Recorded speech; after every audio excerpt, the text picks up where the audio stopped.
Para Cristo Jesús, desde el Perú, para todas las naciones,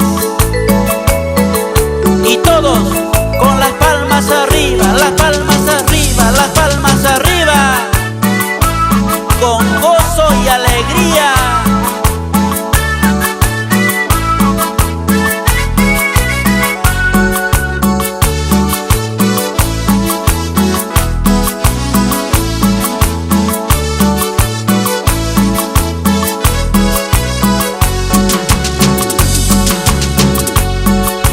Por las mañanas te pido en oración por mi país, por mi nación.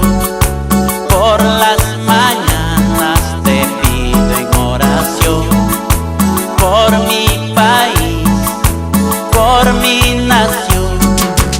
Niños que lloran, familias que sufren tanta maldad que hay en el mundo, niños que lloran, familias que sufren tanta maldad que hay en el mundo.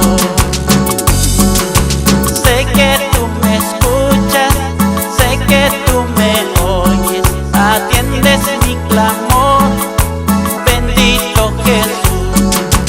Sé que tú me escuchas, sé que tú me oyes, atiendes mi clamor, bendito Jesús.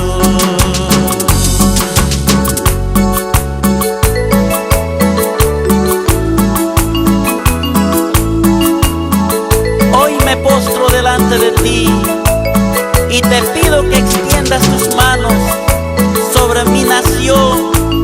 Hay tanta violencia y maldad, hay muchos niños abandonados, sin amor, sin consuelo, familias que sufren. Restaura mi nación y sana nuestra tierra.